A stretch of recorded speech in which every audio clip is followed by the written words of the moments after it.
Hey, good morning YouTube, Public Piper here, and today we're going to talk about, hold on a second. Hey, what's up, man? I'm just shooting a video. What do you mean, what am I shooting a video on Labor Day weekend for? You saw the last video, right? Got 3 freaking thumbs down. I can't take that kind of rejection. Yeah, that's a Back to the Future ripoff, sorry. No, I need to make a comeback. I think my game slipped a little bit with that whole not editing thing. But I'm gonna make up for it this weekend. Now I'm gonna do Orientals this time. All right, appreciate it. Thanks. All right, sorry about that, guys. Where was I? Oh, so today we're gonna talk about Orientals. I brought 4 Orientals with me in my bag here. I'm gonna take them around town. We're gonna smoke a bowl of each, try to rank them for you, and see which one comes out on top. So with that, let's get started. Alright, so I am pretty new to Orientals, and what you see before you here is basically the extent of my Oriental experience. I ordered 4 of the McClelland Grand Oriental series, and I've actually stacked them here in ranking of what I liked least to what I like best, from bottom to top. So I like the Black Sea the least, I guess you could say. And then the Yenidje was second. Drama was third, but in reality it's more like this. Drama was a tie for Samson's. What I hope to do over the course of this video is do a tiebreaker between these two. They're both excellent. In fact, I would actually, if I had to categorize them, I would do this. I would say these 3 are fantastic, and the one that really stands out in a negative way would be the Black Sea. I'm going to start with this one. I'm going to smoke this one first. My initial impression was that it tasted like kind of a generic Virginia Burley blend with some artificial Oriental seasoning placed on it. It didn't actually taste like authentic Orientals. It tasted like something that was sprayed with an Oriental spray. Alright, so I'm smoking some Black Sea right now. I've only packed half a bowl because I know I'm not a big fan of it. And I gotta hand it to McClelland. They do a good job of labeling. At first I thought this was maybe mislabeled because this was the least Oriental-like out of all 4. But when you read the back, it is pretty clear. They do say it's a matured Virginia blend. So they're pretty upfront about the fact this is going to be less Oriental-like than the rest of these. So good on McClelland, kind of a rush to judgment by me. But even with that said, this is still my least favorite of the 4. It's the one I enjoy the least. Still perfectly fine,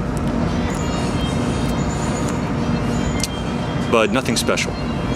So, you know you really love a tobacco when you're smoking one, you're staring at the other and just like counting the minutes until you can smoke it. And that's what I'm doing with Drama Reserve right now.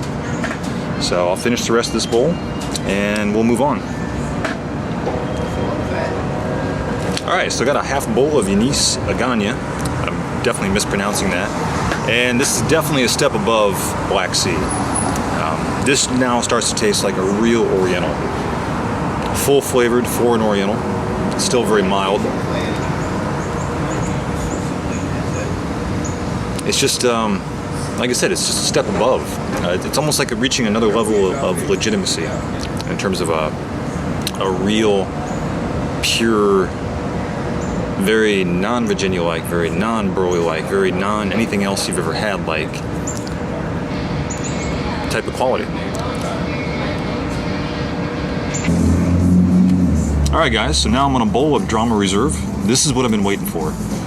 This is not just more refined than Agonya and Black Sea, but it's also more complex. Actually, I'm starting to get some spiciness now. I know it doesn't have perique in it, but it has that perique-like spiciness to it. Getting some, a little bit of burn in the nasal cavity. Just a hint. Just full flavored. It's just, I think by the time you get to this level of an Oriental, this is the point at which an Oriental can really give your favorite vapor, your favorite Virginia a run for its money as a full-on replacement for a short term. You know, the other 2, maybe a good deviation to try something different, but they're probably not going to replace one of your favorites or enter your high-level rotation, your top 3 or top 5. But Drama Reserve, and I have a feeling Samson's will do the same. These are real contenders.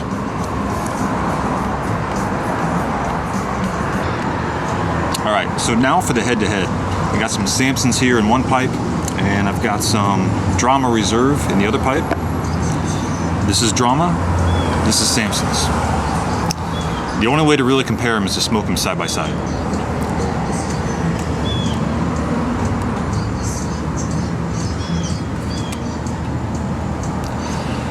They're both just really, really good, really high quality. Samson's is a little sweeter than Drama. The Drama tastes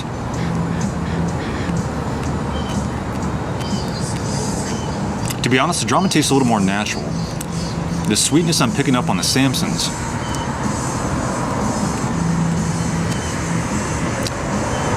I do have to think there may be just a slight topping there, maybe some Cavendish in there.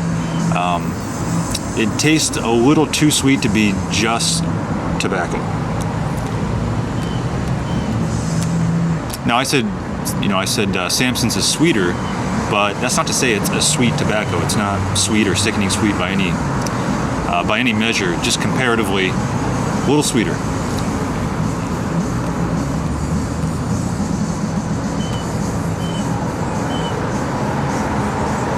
And spicy too. Again, I didn't retrohale, but when that floats up to the nose, it's just a real good, kind of like a mild pepper.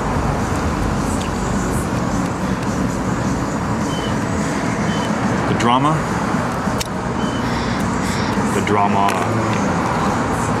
Drama's just a little more subtle in every way, shape, and form. Not only is the Samson sweeter, maybe a little more robust.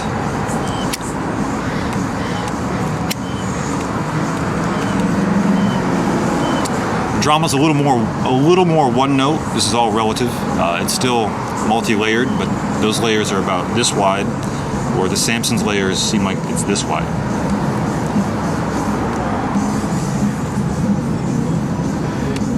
Now, which one do I prefer? This reminds me of two videos ago when I was comparing Solani 633 with After Dinner, and at the end of that video I said, on one day I'm going to prefer After Dinner, on another day I'm going to prefer 633, and it's going to go back and forth because they're two high quality tobaccos. Same thing here. I can't pick a winner. I could pick a winner for today. The winner for today would be Samson's, but I could see after several bowls of this I'd want something a little less sweet, and then I'd go for the Drama, and then just go around and around again, month in and month out. So I'm on my second bowl of Samson's right now, and I wanted to try to do a better job at describing or dissecting that sweetness that I was talking about. And this is kind of a stretch, but if I had to compare it to anything, I would say the sweetness in Samson's has a little bit of a taste of cotton candy or marshmallow. And again, that's what was kind of informing my opinion that it maybe tasted a little artificial. Different than just the natural sweetness of a Cavendish. There is something here.